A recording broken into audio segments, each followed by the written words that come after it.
The sound of heavy gates closing behind the new warden echoed through the long hallway. Every step he took seemed to draw attention. The guards stood quietly, unsure what to think of him. The inmates leaned against their bars, curious about the calm man walking in without hesitation. There was something about his presence that made people stop and watch. He wasn't tall or loud, but he carried himself like someone who didn't need to prove anything. This prison had seen many wardens before him. Some had arrived with loud promises, giving orders from the first minute. Others had tried to be friendly, hoping kindness would keep peace. None had lasted long. This place had its own rhythm. The inmates ran their own rules, and even the guards knew it. Over time, people just accepted it. The cells, the walls, and the silence had all grown used to the chaos. But on that morning, as the new warden walked through the main corridor, something felt different.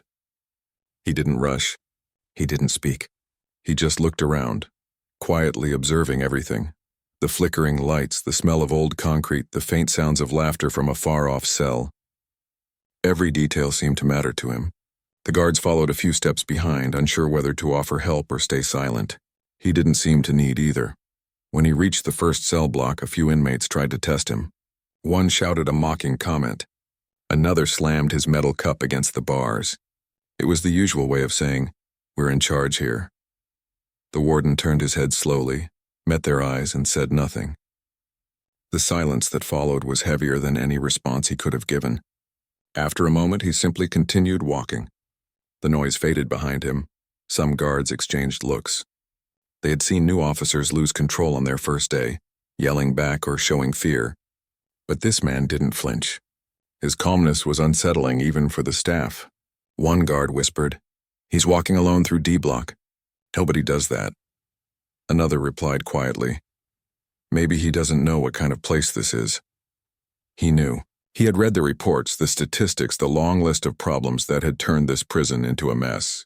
Corruption, fights, smuggling. It was all there, hidden behind paperwork. But reading about a place and standing inside it were two very different things. As he moved through the hall, he could feel the weight of the place. Years of neglect, fear, and power struggles pressing against him. Yet his expression didn't change. When he reached the yard, several inmates were gathered, playing cards under the weak sunlight. A few stopped and stared at him. He walked straight through the center, the sound of his shoes crunching on the gravel. The men watched carefully, waiting for a reaction. But he didn't stop. He didn't even look at the game.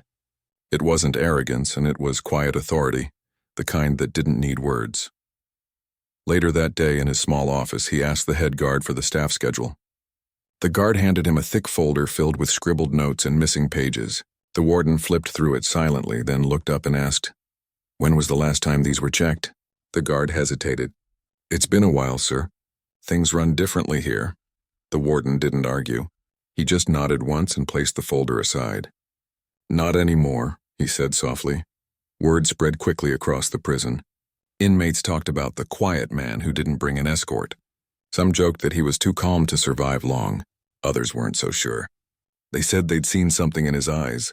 Not fear, not anger, just steady focus. The older inmates, the ones who had been inside long enough to recognize strength, stayed silent. They knew this kind of calmness could change things. The first day passed without any big event. But something had already shifted. The staff felt it, the inmates felt it, a sense that the air had changed. The new warden didn't shout or make speeches, yet everyone sensed that he had a plan. He had seen everything he needed to see.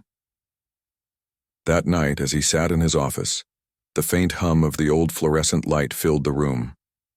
He opened his notebook and began to write. Not about punishment or control, but about patterns, who held influence, who avoided responsibility, and where the system had stopped working. His handwriting was neat, patient, and precise. Outside, the guards made their rounds, unaware that quiet plans were being drawn inside that office. The next morning, when he returned to the corridors, he walked the same route. The same inmates were watching, but this time nobody said a word. One of them whispered, "He's back again." "No guards." Another shrugged, "Let him. He'll learn." But deep down, they all felt the same strange curiosity. Maybe he wasn't like the others. He stopped by a broken water pipe dripping slowly into a puddle. He looked at it for a moment and asked the maintenance officer why it hadn't been fixed. The man gave a tired shrug. We asked for approval weeks ago. Never came. The warden said nothing, just took a small notepad from his pocket and wrote something down. The next day, the pipe was fixed. It was a small thing, almost invisible to most. But inside the prison, small things meant everything. The guards began to notice more inspections. The lights that had been flickering for months were replaced. The yard got cleaned. Schedules started to appear on the notice boards again. There were no loud announcements, just quiet order returning, one detail at a time. By the end of the first week, people were talking less and watching more. The warden had not yet raised his voice, but everyone knew he was paying attention. One evening, a young guard stopped him near the hallway and asked, "Sir, do you really think you can change this place?" The warden smiled slightly and replied, "It's not about changing everything. It's about reminding people what's right." Then he walked on, leaving the guard thinking. The prison had seen hundreds of loud orders, strict punishments, and promises that faded. But this new kind of leadership felt different. It didn't rely on fear or control. It relied on presence, steady, unshaken presence. Every person he spoke to, every corner he visited, carried the same message without words. Things were going to be different. That night, while the inmates lay in their bunks and the guards made their rounds, whispers filled the air. Some said the new warden was just another man trying to make a name. Others thought maybe, just maybe, he meant it. The truth was, nobody really knew yet. But what everyone agreed on was that something had started. Something quiet but powerful. The prison, once loud and restless, felt strangely calm. For the first time in a long while, people were paying attention. And as the warden locked his office for the night and walked down the dim hallway alone, the faint sound of his footsteps echoed once again through the corridors. Each echo carried the same unspoken message. This place had finally met someone who wasn't afraid of it. What nobody knew then was that this was only the beginning. The real test, the moment that would make everyone realize who was truly in charge, was still waiting ahead. The next few weeks moved quietly but not peacefully. The warden continued walking the same halls every morning, his calm steps echoing down the long corridors. The inmates had stopped shouting, but that didn't mean they accepted him. They watched him carefully, trying to understand what kind of man he was. Some said he was just another official pretending to care. Others began to notice how his words and actions matched. Something rare in that place. He started his mornings before sunrise, standing in the control room with a cup of coffee, reviewing reports. He read everything: staff attendance, maintenance logs, kitchen supplies. The small details told big stories. He could see where discipline had slipped, where trust had been lost. Instead of blaming anyone, he began with quiet changes. He reassigned guards who had grown lazy, rearranged the schedules to stop people from taking advantage of the system, and made sure every shift had accountability. At first, the staff didn't know how to react. Some were nervous. They weren't used to someone checking their work this closely. Others were relieved. For the first time in years, someone was taking responsibility. The warden didn't raise his voice or threaten anyone. When something went wrong, he simply called the person in, asked a few questions, and waited. His silence often said more than any punishment could. The inmates began to notice these small ripples. The food lines moved faster. Supplies stopped going missing. The guards stood straighter, no longer whispering at their posts. The sense of uncertainty, the unspoken rule that inmates run this place, started to fade. Some tried to resist the changes, but they found no weakness in him. One afternoon, he walked through the laundry room where a few inmates worked. The air was thick with the smell of detergent and steam. He noticed a man folding sheets too slowly, clearly watching him from the corner of his eye. The warden stopped, watched for a moment, then picked up a towel and began folding alongside him. No words, no tension, just quiet cooperation. The other workers stopped pretending to be busy and watched. After a minute, he said, "Work done right brings peace. Work done halfway brings trouble." He placed the folded towel on the pile and walked away. Nobody laughed. From that day, the laundry never ran late again. His way of leading was different. He didn't demand respect, and he earned it bit by bit. The inmates who caused trouble found their privileges reduced without warning. But those who kept to their duties began to notice small rewards. A bit more time outside, a cleaner space, an easier day. The warden was building order not through fear but through balance. Still, not everyone appreciated it. There were a few who had enjoyed the old system, guards who took shortcuts, inmates who traded favors in secret. They whispered that the warden was too controlling, that he wouldn't last. But the quiet man had already planned for that. He called a staff meeting one morning. It wasn't loud or dramatic. He simply told them, "Every person in this building matters. Inmates, guards, cooks, janitors. If one part fails, the whole place fails. From now on, we will run this prison with respect. That means doing your job even when nobody's watching." His tone was steady, his eyes direct. Nobody dared argue. After the meeting, one older guard approached him. "Sir," he said softly, "we've seen many wardens come and go. You really think you can keep this up?" The warden looked at him, calm as ever. "I don't need to keep it up," he replied. "We all do." Slowly, that sense of shared responsibility began to grow. The kitchen started serving on time. The workshops reopened. Even the education classes that had been ignored for months began again. The warden didn't talk about rehabilitation. He simply created space for it to happen. But change always tests those who resist it. One afternoon, he received a quiet warning from an officer. A few inmates were planning to push back. They didn't like losing control over their small advantages. The warden listened, nodded once, and told the officer not to worry. That evening, he walked into the common hall where those same inmates gathered. The room went silent. Everyone expected a confrontation, but he didn't raise his voice. He sat down on a bench across from them and waited. After a few seconds, one of them said, "You're trying to run things your way, but this place runs on respect." The warden leaned forward slightly. "You're right," he said. "And respect is earned by how we carry ourselves, not by fear, not by chaos." He didn't threaten or punish them. He just left those words behind, and strangely enough, it worked. The tension eased. The next morning, the same men reported for their assigned work without trouble. By the end of the month, the difference in the prison was clear. The noise had reduced, the air felt lighter, and people began to trust that rules meant something again. The warden's presence had become part of the rhythm, calm, consistent, and unshakable. The guards began to mirror his behavior. They treated the inmates with quiet firmness, not arrogance. The inmates, in turn, responded with a mix of caution and growing respect.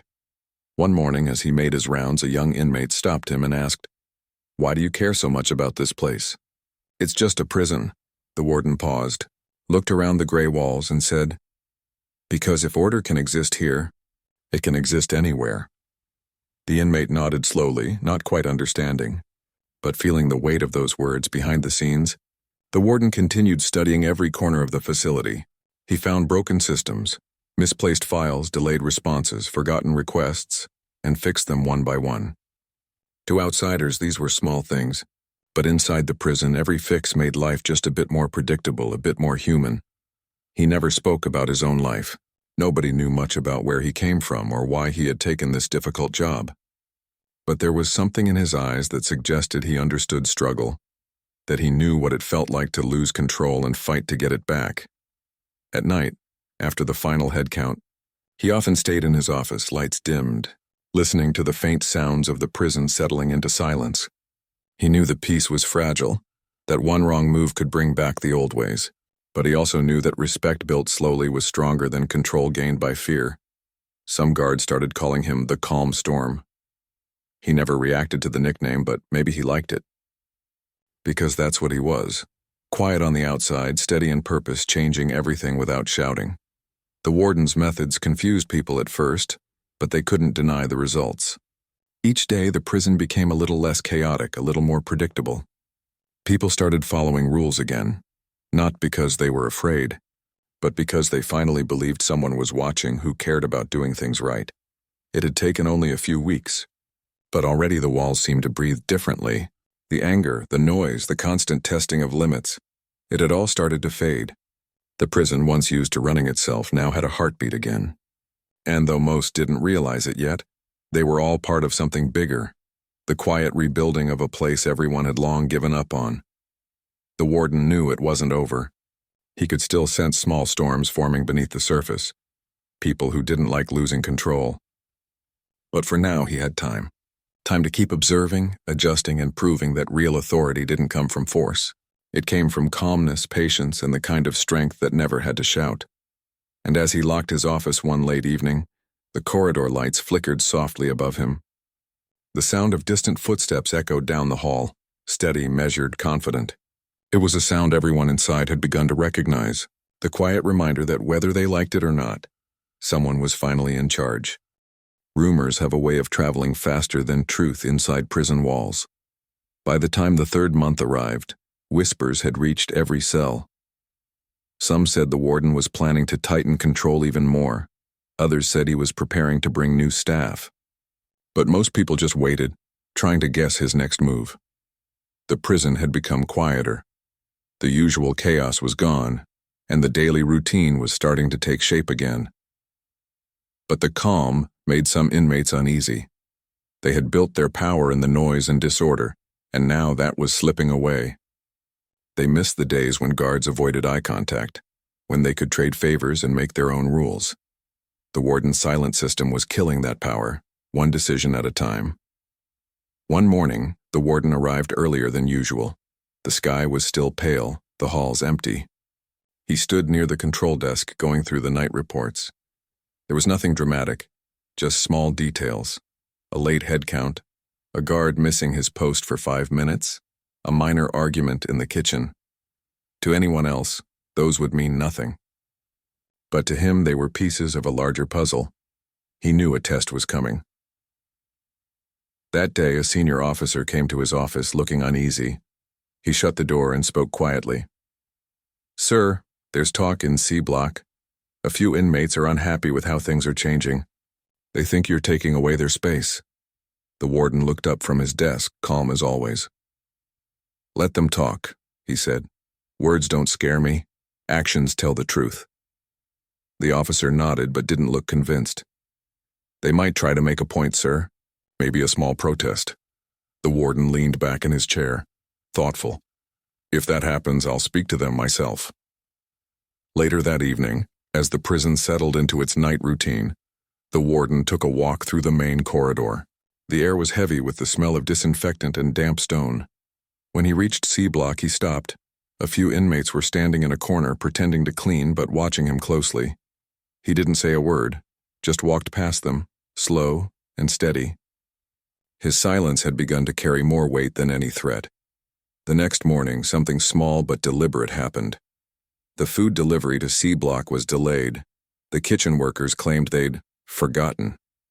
It was a signal, a way to test how far they could go before he reacted. The warden noticed immediately. He didn't call a meeting or give a speech. He simply visited the kitchen, spoke to the supervisor, and by noon, the meal was delivered on time. No shouting, no punishment, just efficiency. But the message was clear. He saw everything. Still, the resistance didn't stop. Over the next few days, small acts of disobedience began to appear. Tools left out in the workshop, trash piling up near the yard gate, a few inmates showing up late to roll call. It was a quiet challenge, almost invisible to someone who wasn't looking closely. But the warden saw the pattern. He decided it was time to face it directly. That afternoon, he sent word for the 4 inmates who had been behind these moves. When they entered his office, they looked confident, expecting confrontation. He gestured for them to sit. There was no guard inside, just him. For a moment, silence filled the room. The men waited for him to start shouting or threatening them. But instead, he spoke softly. "You've been here a long time," he said. "You know this place better than anyone. You also know what it's like when chaos takes over." One of them crossed his arms and said, "We just want respect." The warden nodded. "So do I, and respect isn't given. It's traded. You give it, you get it back." The words hung in the air. The men didn't expect that answer. They had seen wardens who barked orders or tried to win them over with fake promises. But this one spoke like he meant it. He leaned forward slightly. "You can make this place harder, or you can make it better. Either way, we'll live through it together. But if you choose chaos, it won't last long because I don't break and I don't bend." The men stared at him for a long moment. He didn't flinch or look away. Then slowly, they nodded. Without another word, they stood and left. That night, the prison was unusually quiet. No noise, no shouts, no arguments. The warden sat by his office window, looking at the empty yard under the pale moonlight. He didn't smile, but there was a calm in his eyes. He knew he had passed a test. In the following days, the energy around the prison shifted again. The small acts of rebellion stopped. The food came on time. The workshops ran smoothly. Even the guards seemed lighter, more confident in their work. It was as if everyone had silently agreed to follow his lead. The warden didn't celebrate. He just kept working. Every day he arrived before the sun, walked through the blocks, and spoke to people in his quiet way. He asked questions like, "What's not working?" or "What do you need?" He listened. He didn't make promises he couldn't keep. Soon even the toughest inmates began to treat him differently. They still watched him with caution, but there was respect in their eyes. He had stood his ground without raising his hand or his voice, something they hadn't seen before. One afternoon during inspection, a guard whispered to another, "It's strange, the place feels calm." The other replied, "Yeah, like everyone's waiting for him to speak before they breathe." They both smiled quietly, but not everyone was happy. Some of the old staff, the ones who had grown used to cutting corners, felt uneasy. The warden's discipline left no room for excuses. One of them tried to undermine him by skipping a report, hoping to make him look careless. But when the warden noticed, he didn't scold or fire the man. He simply called him in and said, "If you can't be trusted with the small things, how can you be trusted with the big ones?" That simple question broke through. The guard apologized, realizing he couldn't outsmart the quiet man who seemed to see through everything. By the end of the third month, the warden had built something that no one expected: respect through understanding, control through patience. The prisoners began to look at him not as a man with authority, but as someone who understood how to balance fairness with firmness. One morning, an inmate who had once been part of the rebellious group stopped him near the yard and said, "You know, people talk less now. They just work." The warden looked at him and replied, "Silence means peace. Let's keep it that way." The man nodded and walked off. The warden continued his routine, knowing well that peace never lasts forever in a place like that. But he had built something strong, a foundation. It wasn't perfect, but it was real. And it was his way of showing everyone, without saying a single proud word, that leadership wasn't about control, it was about presence. As the evening sun painted the walls in a deep orange glow, the warden stood in the middle of the yard, watching the men line up quietly for the final count. The guards stood tall, the inmates moved in order, and for a brief moment, the place, that once thrived on noise and chaos, felt almost peaceful. He didn't need applause or recognition. He only needed to know that the prison was finally breathing in rhythm again. What he didn't realize was that his calm leadership had begun to change more than just routines. It was changing the people, too. But deep inside, he knew this calm wouldn't last forever. There would be another test, another challenge. Still, he was ready. Because now both the inmates and the staff had learned something important: that true authority doesn't demand attention. It earns it one silent action at a time. The days had started to blend together in the prison, but this time it was different. For the first time in years, there was order. The yard was quiet, the halls were clean, and even the guards looked more confident in their uniforms. The tension that once filled the air had softened. People were beginning to believe that maybe things really could change here. The warden's routine never changed. He walked the same route every morning, starting from the east gate and ending near the yard. He spoke little, but when he did, people listened. His calmness had become his strongest weapon. There was no shouting, no anger, only a steady presence that kept everyone on edge in a good way. The changes he brought weren't flashy. He didn't talk about big reforms or make public speeches. Instead, he focused on what others ignored: small repairs, fair schedules, simple respect. Slowly, those small things became the reason people started to trust him. Guards stopped skipping shifts. Inmates followed orders without being forced. Even the smallest tasks began to matter again. But change always has its tests. The calm that filled the prison was being watched closely by those outside, inspectors, government officials, and people who had long given up on this place. When news spread that the prison was becoming stable again, they decided to see it for themselves. One morning, the warden received a letter announcing a surprise inspection. He read it carefully and smiled slightly. It wasn't fear that he felt. It was readiness. He knew how far they had come, and he wanted the world to see it. When the inspection team arrived a week later, the whole prison was alert. Guards cleaned the hallways. Inmates were reminded to follow their routines. The atmosphere was serious, but calm. The warden didn't give any dramatic orders. He simply said, "Do what you've been doing, nothing more." As the inspectors walked through the main block, they were surprised. The usual shouting was gone. The smell of unclean corners had disappeared. The cells looked organized. When they passed the workshops, they saw inmates working quietly, fixing furniture and repairing uniforms. The warden stood beside them, answering questions with short, honest sentences. One of the inspectors whispered to another, "It feels different here." The other nodded. "He's done something right." After the tour, they sat with the warden in his office. The head of the inspection team leaned forward and said, "You've done what others couldn't." "How?" The warden looked thoughtful. For a moment before replying, "You don't fix a broken system by shouting at it. You fix it by reminding people how things are supposed to work. One rule, one task, one person at a time." They nodded, clearly impressed. When they left later that afternoon, the staff and inmates could feel a quiet pride spreading through the prison. For once, they weren't the example of failure. They were proof that order could exist without cruelty. But as the days went on, a new challenge began to grow, one that no inspection could measure. The warden noticed something subtle in the air.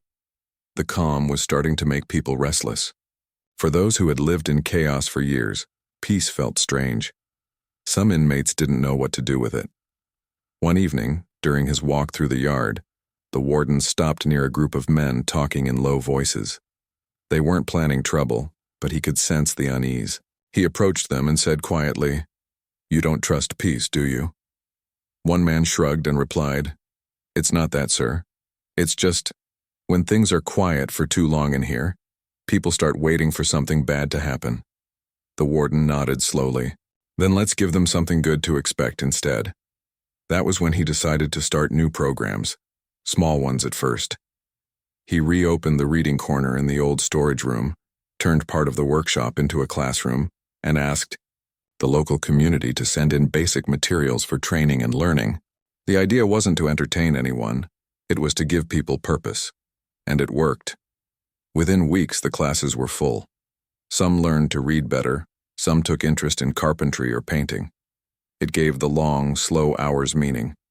Even the guards began to notice how the mood had changed. One of them said to another during a night shift, "It's strange. We used to count hours till we could leave. Now the days don't feel so heavy." The other smiled. That's what leadership does. Makes even a bad place feel a little better. But just as the warden's system began to strengthen, the next test came without warning. One evening, while checking reports, he received word that a sudden shortage had hit. Food supplies delayed due to weather. The kitchen couldn't prepare the full meals the next morning. He knew such moments could break the fragile calm. In the past, shortages had led to fights and anger, but this time, he handled it differently. Instead of hiding the truth, he walked to the dining hall early the next day and stood before the inmates. "There's a delay in delivery," he said simply. "We'll be running on smaller portions today, but everyone will be fed. We'll fix it by tomorrow." There were murmurs, a few frustrated voices, but no chaos. His honesty disarmed them. He wasn't trying to cover the issue. He was standing with them through it. And when the full supplies arrived the next day, he personally oversaw the kitchen to make sure every plate was full again. That moment stayed with everyone. It showed them that leadership wasn't about power. It was about standing firm when things went wrong. Weeks passed, and the changes became visible in every corner of the prison. The walls got a new coat of paint, schedules were followed with precision, and even laughter could be heard occasionally in the yard. The guards worked together like a real team. The warden never called it a victory, but everyone could see the difference. Then one day, while walking through the main corridor, he saw something that made him stop. A group of inmates helping a maintenance worker fix a broken light. No one had ordered them to do it. They just did it because it was their space too now. The warden didn't say a word, but inside he felt something shift. That was the moment he knew they were no longer just obeying rules. They were taking ownership of the place. Later that week, the same inmate who had once challenged his authority approached him and said, "This place feels different now. People talk about the future." The warden looked at him and replied quietly, "That's what order does. It gives you tomorrow." But even as things seemed better than ever, the warden knew there was still one final test left. True peace isn't proven in calm times. It's proven when everything goes wrong. He didn't know when or how that test would come, but he could feel it approaching. There was always something unexpected waiting in a place like this. Yet he wasn't afraid. The people around him, guards and inmates alike, had begun to understand what real respect meant. They didn't fear him anymore. They trusted him. As the evening bell rang and the gates closed, the warden stood in the quiet hallway for a moment, listening to the distant hum of the prison settling down. The air was still, almost peaceful. He looked down the long corridor, the faint light reflecting off the clean floors, and thought to himself that maybe, just maybe, the hardest part wasn't bringing order. It was keeping it alive. And though no one else could hear it, he knew, something deep inside, the prison was finally ready for whatever came next. Because now it wasn't just him holding control. It was everyone working together, bound by a respect they never thought they'd find in a place like this. The sun was just rising over the high walls, painting them in a pale orange glow. The air was cool, and the usual morning sounds of footsteps and metal doors echoed faintly. Everything seemed normal, but the warden could feel something different in the air that day, a kind of stillness that carried a warning. He had learned to trust his instincts. In a place like this, calm didn't always mean peace. Sometimes it meant something was waiting. That morning, as he made his regular rounds, he noticed a few small things that didn't sit right. A guard looked unusually tense. A group of inmates whispered in the corner, stopping mid-sentence when he passed. The kitchen staff moved faster than usual, avoiding eye contact. It wasn't fear, it was anticipation. He didn't ask questions right away. He simply observed. Years of experience had taught him that people reveal more when you stay quiet. By noon, he had a clearer picture. A rumor was spreading. Something about a possible transfer, a sudden change in command. Some said the warden was being replaced. Others said an inspection report had reached higher officials who didn't like his methods. He had expected resistance someday. Real change always faced it, but what mattered was how he handled it. After lunch, he called a brief meeting with the senior guards. They gathered in his office, uneasy. The warden sat quietly for a few seconds before saying, "I've heard the rumors too. Let's not feed them. Whatever happens, we'll keep doing our duty. That's what we control." One guard spoke up hesitantly.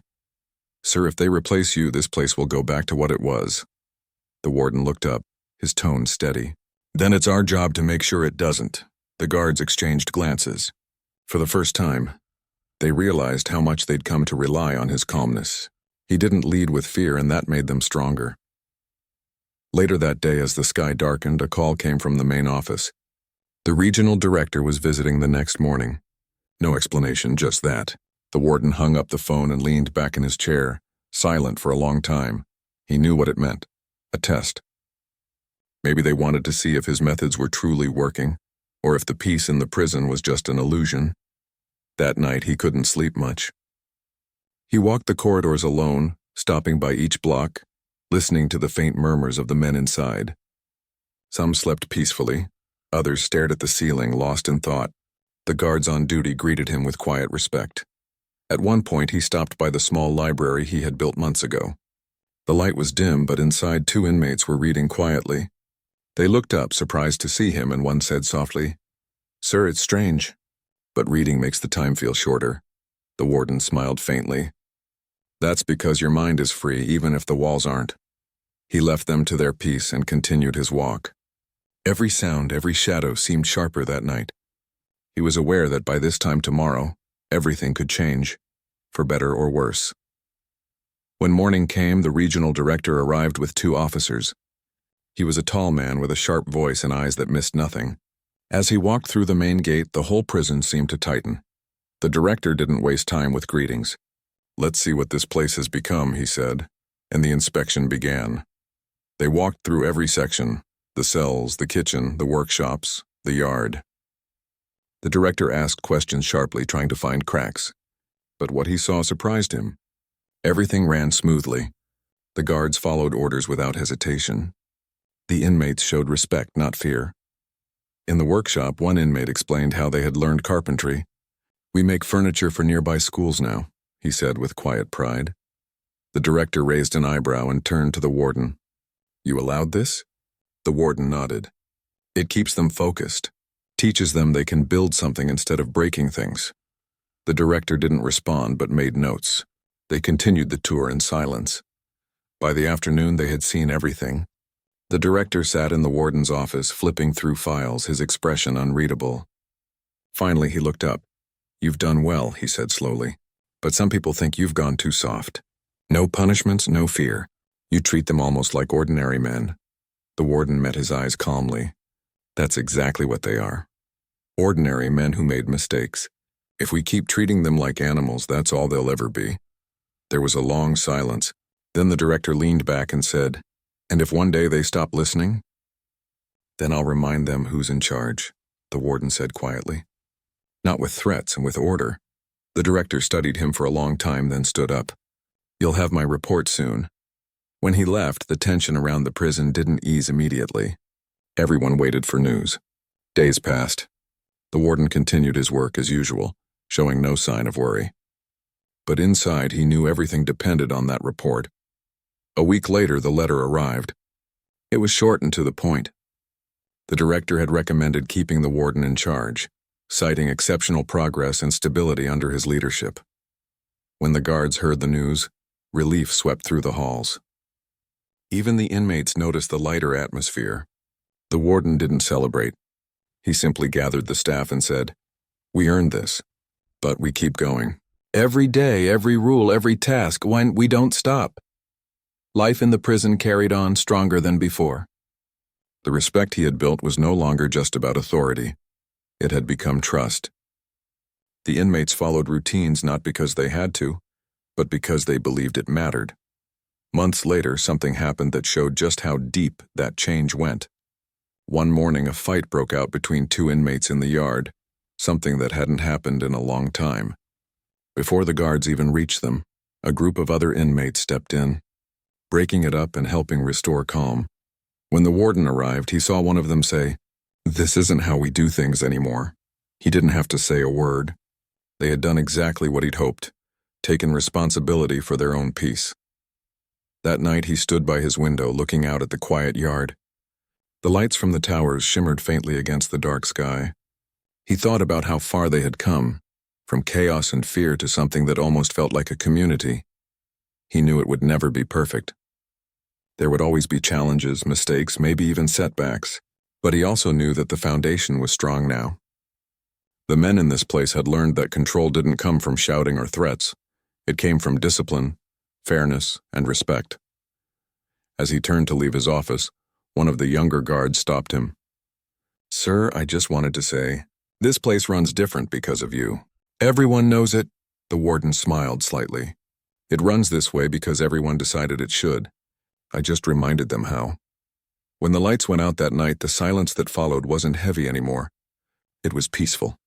The kind of peace that comes from understanding, not fear. And though the warden never sought recognition, his name quietly became a lesson whispered in other prisons. The story of the man who didn't fight for control but earned it. In the end, the prison didn't just realize who was in charge, they understood why. Because real authority isn't about who gives the orders, it's about who earns the respect to be followed. The warden looked out one last time before locking his door, hearing the faint hum of the night settling over the walls. The place that once broke men now held a strange kind of strength. He walked away down the long corridor, his footsteps steady and sure, knowing he had done something few ever could. He had changed not just the rules, but the hearts that lived behind them.